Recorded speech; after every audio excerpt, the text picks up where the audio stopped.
Salute, folks.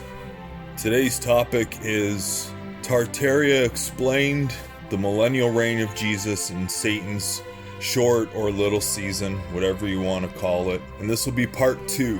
Welcome and thank you to the plethora of wonderful new subscribers that I received. May the Father in heaven be with you. What you're looking at on screen right now are just some little nuggets of treasures I found here in southwestern Ontario. Basically, if you're looking at it US-wise, it's the part of Canada between Buffalo and Detroit. And I've got a treat in store for you for the main part of the video. I had a collection of hundreds of pictures of Detroit, and during my talk I'll presenting to you a slideshow of some of the best images I have. Some definitely some old world stuff in there, and some just chaos and destruction. And if you ask me, it's pretty good photographic evidence of the little season. You'll see. If the little season looked like something, this is what it would look like. And it's real life. So yes, thank you again to the new subscribers. Just a brief YouTube history of myself. My bread and butter when I started here was mostly self-improvement for men with a little bit of an edge to it. I was a little bit too intense and a little bit too rah-rah masculinity. When I look back at some of it now, it's kind of cringe, but there's some good stuff in there too, so I've left most of the videos up. I just saw the emasculation of soy-ciety, as I used to call it, and I guess I wanted to go to the other extreme so at least dudes would meet me in the middle, if that makes sense. But anyhow, I realized that there is no self-improvement with all the stoicism and trying to control my thoughts, tactics I put into place. I realized there is no self-improvement without Jesus and the Almighty Father in heaven. If I could summarize the best self-improvement tactic that I've implemented from all that, it's basically just don't care what others think about you. Care about the people, but don't care what they think about you. It's easier said than done, but it's the best practice to have, especially for us Christians. At any rate, let's get into this Millennial Kingdom short season content. Let the chaos and destruction begin.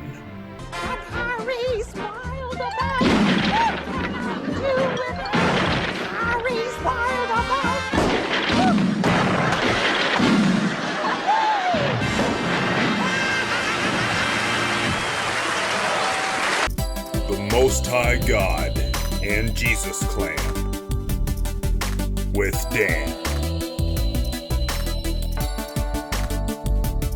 It's hard to talk to other people about this stuff. That's why, as mentioned earlier, not caring what people think about you is a very valuable asset to people like us. We've all seen it. The people that just get overwhelmed with information and they just get that verbal diarrhea and they just want to spew it all over other people. And we could have been guilty of that, and I was guilty of that at my young age too. I've been in the hidden information game, for lack of a better term, for quite a while. For example, when I discovered biblical cosmology, I didn't know who to tell. I had to tell somebody. So my mom is a Christian. She was the only other Christian I could talk to in my family at that time. And I told her about it, and obviously she thought I was absolutely insane. So after that, after I got it off my chest, I started calling biblical cosmology Fight Club. You just don't talk about Fight Club. You know what? Unless somebody else is in Fight Club, yeah, I just didn't feel the need to talk about it. If they believe in all the spinning and we're going at this 66,000 miles an hour or miles away and we're spinning and going here and there, and Jesus and God exist and the Almighty created it that way, you know what? More power to him the way I see it. I just like knowing that his throne's right above us, literally.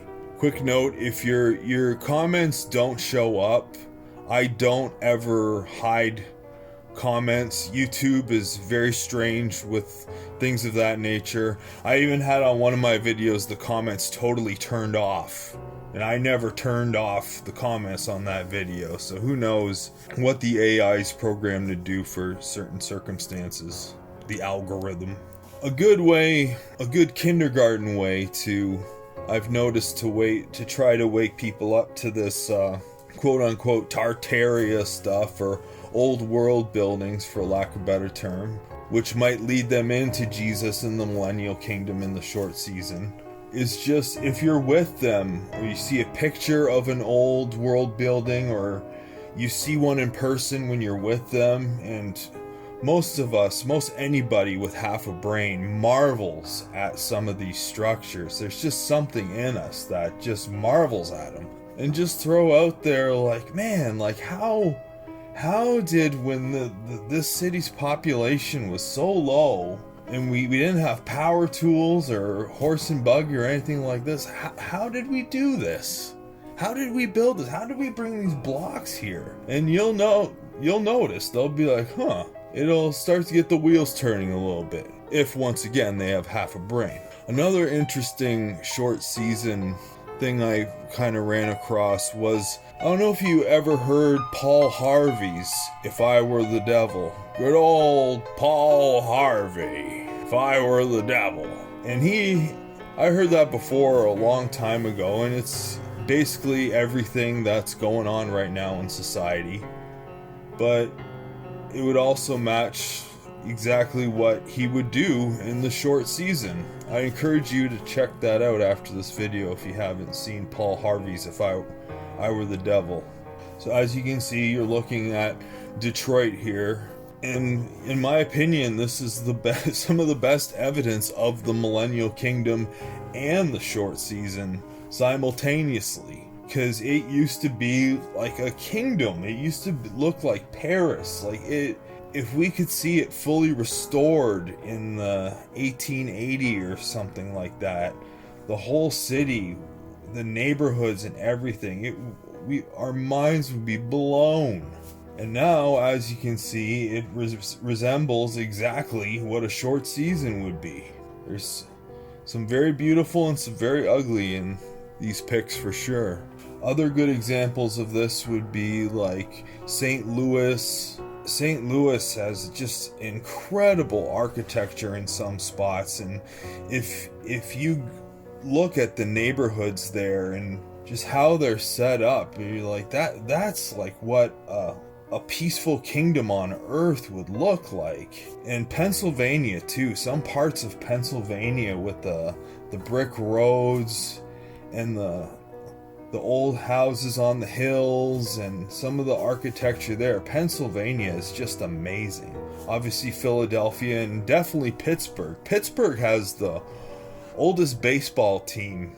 The only thing that's strange about that is, who did they play if they were the only first baseball team? At any rate, and lo and behold, in the short season, they'd be called the Pirates. And what they haven't torn down of the old world yet, which I think in North America, it's probably at least 70%. It's a hypothesis, but I could almost be too generous in that regard.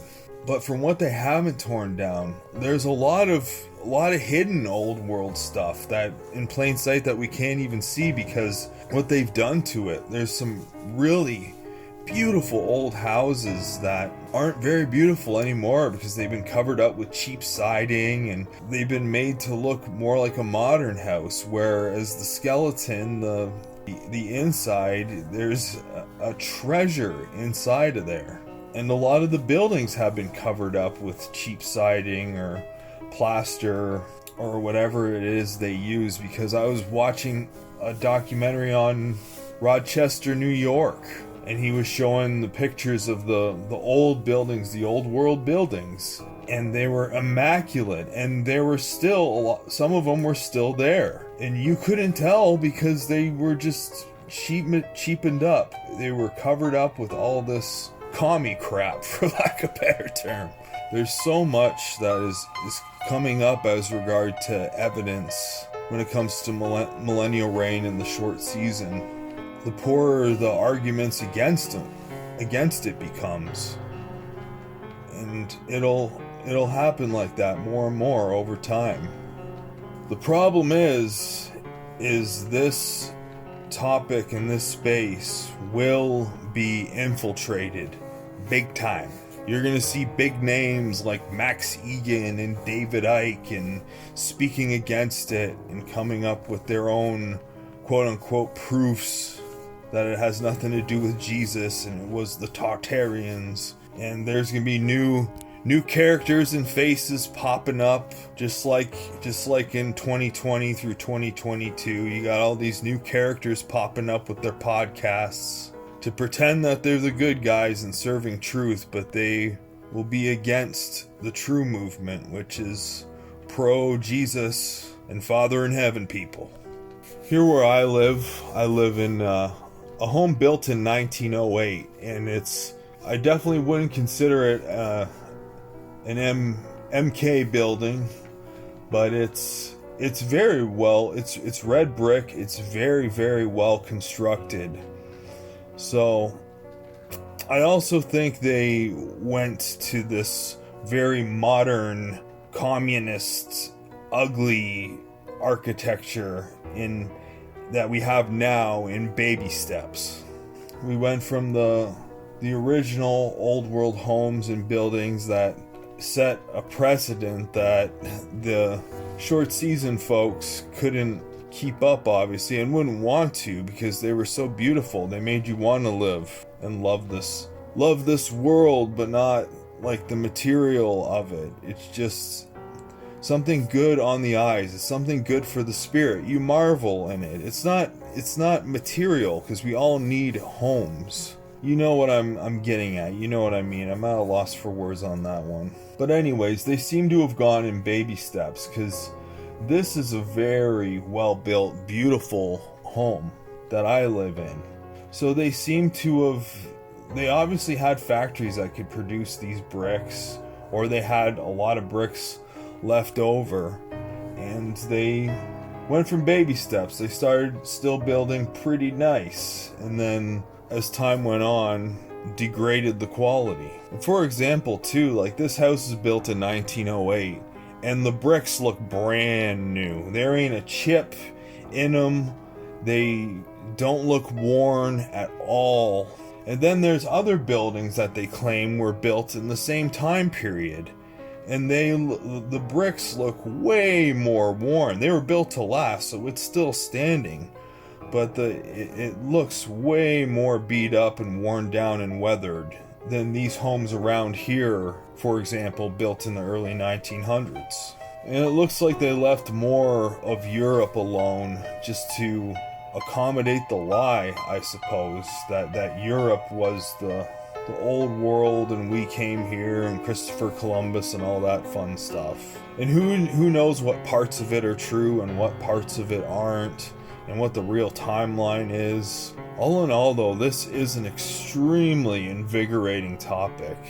We all knew... I think this is from The Matrix. I haven't even watched the whole Matrix first movie. We've obviously throughout the years, though, just seen the random clips of it and the type of content we've watched, but there's something wrong in the world and we couldn't quite put our finger on it. And now it's... seems like we can actually kind of put our finger on it. And the ones who won't at least consider it are the ones who have trouble breaking the programming. Because there's a lot of like new age people and stuff like that who consider themselves truthers, but they just fell into the other trap.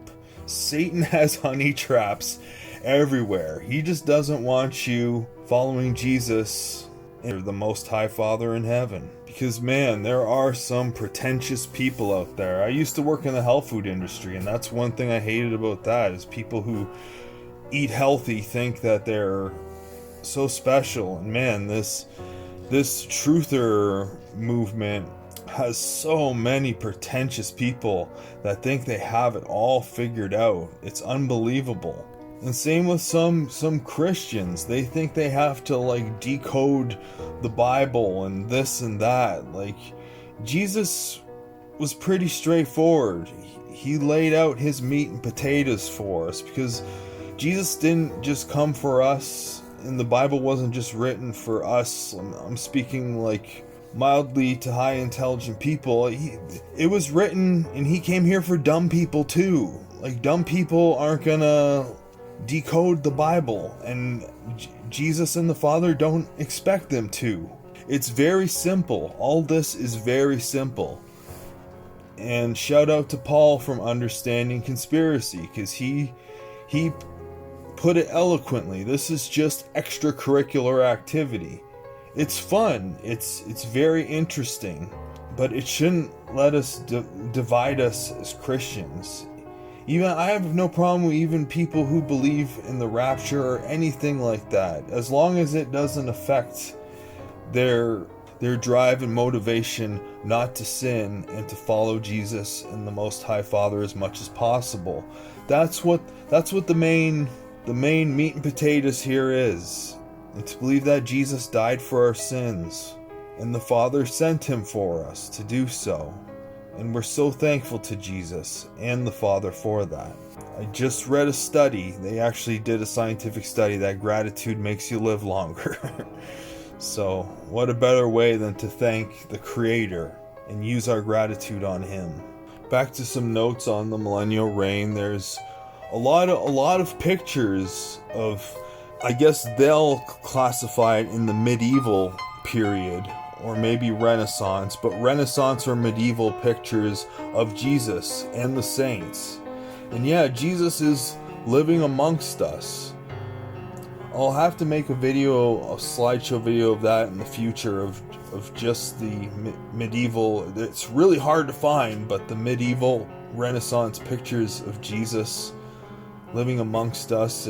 They're amazing pictures, and he's very fair-skinned. He's got strawberry blonde. Sometimes you could say ginger hair, but I'd say strawberry blonde. Kind of like Paul from Understanding Conspiracy. Shout out to you again, brother. And yeah, and the saints too, walking among us, wearing the garb of the time. And Jesus looking like a king, a relatively modest, dressed-wise king, but ruling as king nonetheless. Every knee shall bow, and that's no joke, no matter what time you're in. And his appearance does match. I don't know if any of you stumbled across this, but Pontius Pilate's letter to Caesar about the trial and crucifixion of Jesus and his encounters with Jesus. And he said he had a fair, ruddy complexion and basically strawberry blonde hair. And ruddy just means to blush. You see ruddy in the Bible, that means like red. To get those red rosy cheeks sometimes. But yes, the medieval pictures of Jesus are amazing and extremely interesting. And I'm not talking about Caesar Borgia, if you know what that is. I'm not talking about that dude with the beret. Some people ask, like, why would this be hidden? Why doesn't anybody know about it? In just a short amount of time, 100 years, we can block a lot of stuff out. I've heard several accounts of centenarians. Is that what you call them? Centenarians? People who live over 100 that recall being taught about biblical cosmology in school. And one apparently even remembered them coming in and removing everything and bringing a globe in. She was there during the transition, apparently. And books don't last. Books decompose pretty quickly. And if we are in the little season, wouldn't Satan do absolutely everything in his power to eliminate 100% proof that Jesus did reign here as king, as he said? I think there would be a lot more Christians here if people knew that for sure. And some people will wonder about the pagan symbology, the gargoyles, and some of the signs and symbols. They could have had a completely different meaning from what we've been told, or they could have been added on after. If they founded it and it was free masonry, they might as well put some stuff on it to make it theirs. And based on the evidence and all the pictures I've seen from all the different cities in North America, of what buildings have been destroyed and what they looked like when they were there. Old world wise, it's basically all the crappy architecture left behind. And we marvel at this stuff, like this is amazing. And this was the stuff that Satan was like, alright, we'll keep this. So imagine what it looked like in its prime. It's mind-boggling. It almost brings a tear to my eye. And some of this old world evidence of Jesus and the saints you find in Catholic Church and things related to Catholicism. And back in the Millennial Kingdom, it probably wasn't even called Catholicism. And I'm sure most structures were places of worship. We worshipped everywhere we went. And then once things got rebranded, we have the abominations in different religious sects that we have now. And with the account of the Jewish historian Josephus, it is talked about sometimes nowadays. It was on Ancient Aliens, if you can believe that. But then they put the Little Caesar spin on it that, Josephus claims that he saw chariots in the sky, but there was obviously ancient aliens. And then you have that dude with the crazy hair talking a bunch of malarkey. And we all know that the churches and the cathedrals are amazing evidence left behind. But some of the universities too, unbelievable. And once you start watching movies again, I don't watch a lot of movies, but here and there, when you do, you'll pick up, look at that, like look at this. They put it in the movies, the old world architecture. I was watching Tommy Boy, good old Chris Farley, and he was at a university, and I was like, look at that university, the old world architecture. And I was mentioning Pennsylvania earlier, but Buffalo, New York, my goodness, they had, I don't know where it is or what, but it's just this row of mansion, like, when mind-boggling. It's all fenced in now and it looks abandoned, but it's just a row of mansion. I can't describe it. It was one of the most unbelievable things I ever seen. I'll add it to a future video if I can find it. I think I know where I saw it. And shout out to My Lunch Break. I'm sure all you guys know him. He seems to be the best at breaking down the paper evidence, like when this was built and how it was built, and just the ridiculous stories they give. He's really good at breaking that stuff down. And Paul from Understanding Conspiracy, best for the Christian aspect and spin on it. John Levy is obviously the most probably the first popular OG in the Tartaria space. People like his Garfield chill voice. And there was a channel called Exploring Tartaria, and she had all the Middle Ages pictures of Jesus that I mentioned earlier. Her channel was phenomenal. It's gone now, unfortunately. But she was one of the first in the spaces to really put it all together. And there's the stuff that most of us know about, is the INJs on the currency, Jesus or Jesus. And even in that time, you probably would require some sort of trading currency, but it was made of real metal of the earth. It was a real currency. And there was no usury. That's where the sin comes in, is the usury. Whether it's the 501c controlling the churches, or the banking from the powerful guys with the small hats. And now to our current times, the conditions of the cities is what a short season would look like. Every city now has parts of what we're seeing here, what parts of Detroit look like. Detroit is more of a massive scale. It was one of the first with a big massive scale because it was a big massive city with a lot of neighborhoods. Most of them gone now. Most of these that you're seeing here are gone now. But yeah, every city has a little season block or neighborhood, or a lot more like Detroit in it. Not to mention like Kensington and Philadelphia, where all the the zombie drug road and obviously like the tent cities in California. So it's pretty obvious why they would cover up the millennial reign. Is because Satan wouldn't have been able to progress, or I guess for us, our perspective, we could say digress our society as much as he did. A lot of people say there would be more evidence, but we actually have a lot of evidence. Very compelling stuff that if you're new here and you haven't seen my first video on this, my last video outlines the main points I didn't touch in this one.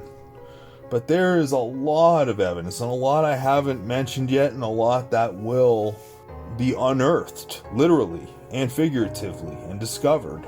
And you talk about breathtaking structures.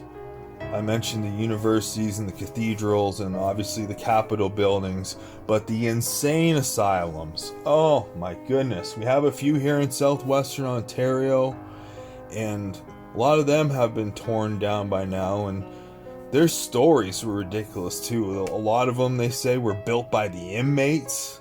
I didn't know that inmates were master mathematicians that knew. It was unbelievable. But yeah, the asylums are some of the most beautiful castles we have here in North America. They're literally castles. And how many insane people would there have been realistically if their narrative is true? In a town with 2,000 people, why would you require an insane asylum castle that can hold 3,000 people? It makes absolutely no sense, even if you include the population of the surrounding areas. In my opinion, it was obviously a beautiful community castle at one time, and they used it to lock up all the religious fanatics, as they would call people like us at that time.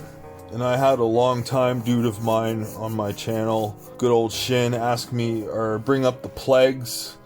And yeah, the plagues, some of them could have been part of the apocalypse and Armageddon itself in 70 AD.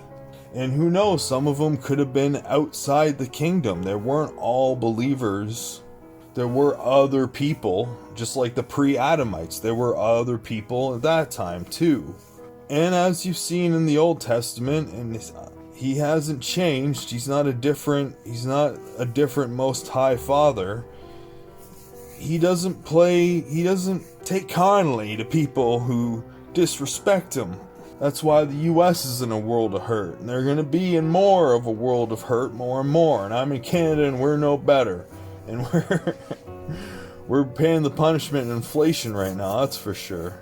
And a lot of people think that we're the resurrected, and some will counter that and say, well, the Bible doesn't say that reincarnation a thing. But reincarnation in the Eastern religions is like I could be turned into an eagle in the next life, or I could be a rat or a ladybug. Resurrection has happened. And I'm not sure about that one. I'm not saying I was a dude in the Old Testament in a past life, but that's an interesting speculation, and it does talk about that in the Bible. My bad when I do that. I don't have all the scriptures in front of me, because I know that's a tacky thing to do. It says that in the Bible. But this really does open your eyes to a whole new world, just like biblical cosmology did when I first learned about that. When you look at the sky, it's like, wow. And now you look at the buildings around you, and it's like, wow. It really brings out like a new world of marvel. And like there's here in Windsor, where I live, which is the Canadian border city to Detroit, there's a lot of buildings that have no business being here. Hopefully I'll do some walk and talk videos again in the future, and maybe I'll swing by a few. And people speculate, and justifiably so, about how they spread the Gospels to all corners of the earth. And maybe Pangea, the supercontinent, did exist at that time, and it was spread out after Armageddon. Or maybe they had airships, or who knows. But with The fact that Jesus has all power, was given all power to him by the Father in the heavens and the earth, the Gospels could have been spread in a short period of time. If he had his men out on the mission to do so, which he did, if he wanted it done, it got done. But yeah, in the short season, realistically, if you were to think about how a devil would do it, if he had a short season, realistically, this is how he would do it. He's after souls. In the book Napoleon Hill's Outwitting the Devil, which basically, if you ask me, is a book where he channels the devil. And it was written a long time ago, before they knew anything about the dangers of smoking and certain foods. And the devil laid it all out about the smoking and the foods and the backed up digestive tract. He was very specific. He was coming as a helpful spirit or entity. But I caught him in that book. He called Jesus a great teacher. See what he did there? Yeah, he's a clever devil, that's for sure. And yeah, when it comes to all this alien threat predictive programming in the movies and increasingly in the news now, a lot of people used to think and still do think that will be demons, that will be the devil and his team. And some people are speculating now that they could be programming people to see the camp of the saints as an adversary when it comes down. It could be like a ship, right? No matter what, it's best just, if it happens, stay out of it. Don't have any draft. Go in hiding. Don't get any of the jib jabs. Just try to stay out of it and pray. Pray harder than you ever have before. Because people think we live in a land of liberty. And actually we do. Liberty and communism aren't that different. During the whole 2020 to 2022 thing, I was watching anarchists and people rah freedom and liberty, and it's a lot of it is do what thou wilt. It's one of the devil's most famous followers, Aleister Crowley's mantra, do what thou wilt. And that was the problem with my old content, my old self-improvement content. Yeah, it's fun to do what thou wilt, do whatever you want to do, be free, but it's very sinful and it doesn't lead to happiness. True freedom is gratitude to the Most High Father in heaven and Jesus for doing what he did and coming here and doing what he did and following his law, the Most High Father's laws, as closely as possible. And that's why we require Jesus, because we can. But it doesn't mean we can't try and ask him for help and strength. Baby steps sometimes, but we gotta do what we gotta do. We all have different circumstances. But yeah, as I mentioned earlier, it's just a matter of time. Just like they did with Fight Club, the biblical cosmology, just like they did with that. They're gonna invade this space and fill it up with a bunch of malarkey. So be ready for that. I'm not insulting your intelligence, just reminding, pray for knowledge, wisdom, and discernment. And the Father in heaven and Jesus, we've got your back. They've got our back. They'll keep coming up with new strategies and new documentaries, which there's already been dozens and dozens trying to disprove Jesus and compare him to other deities and that he didn't exist or he was just a magician. But he did exist. He's the only begotten Son of God, of the Most High Father. And let's be grateful to him and the Father. Because I tell you what, if Jesus was just a magician, Lazarus would have came out like a tweaked out zombie, stinking and gross. And no, Jesus revitalized every cell in his body and brought him back to life. Show me a magician that can do that. Just one example. Something that some people seem to fail to realize in this little season is that the Most High Father is still in control. I think this is the big test for our souls.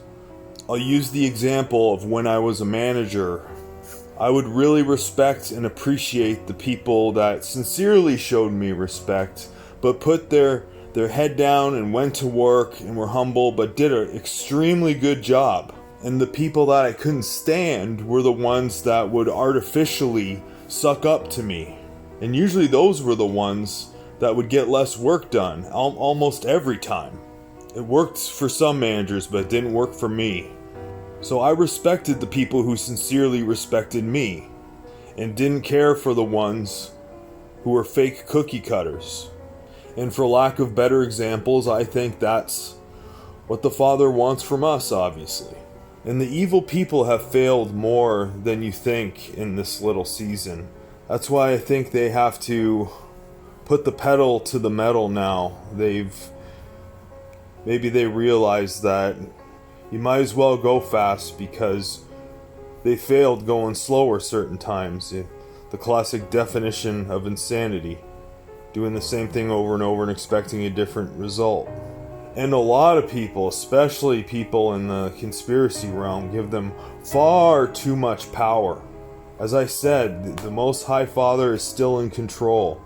He could shut this down in a second if he wanted to. They can't touch a hair on your head unless the Father allows it. But they've certainly had some big wins in this short season. The Federal Reserve was a huge one. And I'm sure you guys can think of at least a dozen examples. But that was a big one.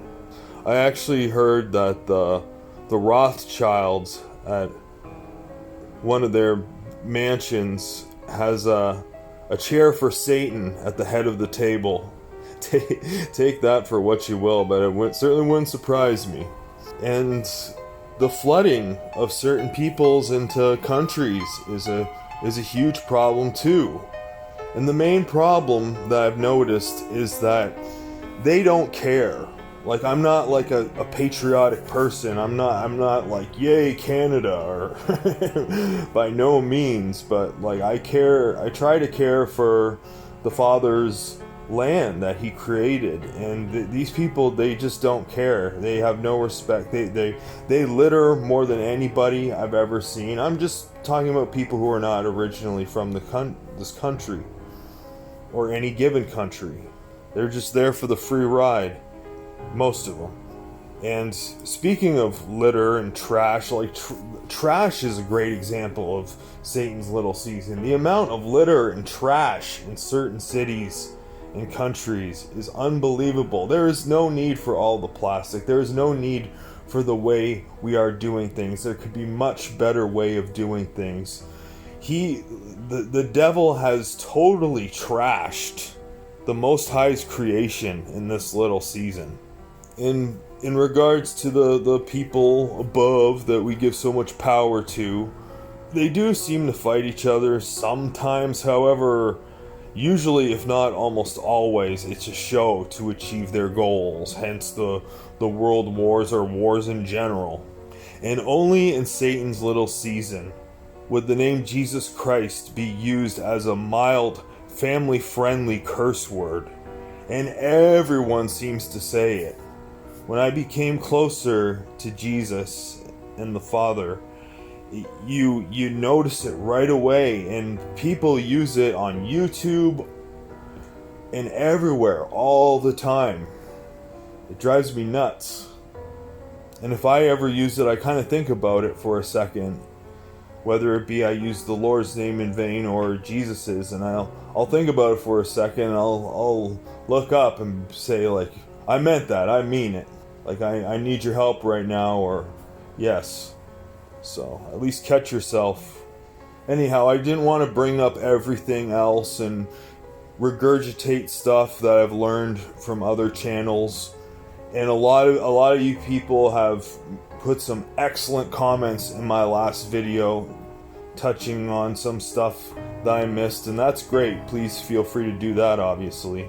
And I also want to leave room for more of these, so that are rocking with me, and I hope you still rock with me after this video. And if you're newer, check out the first Millennial Kingdom Satan's Little Season video. Should be on screen now.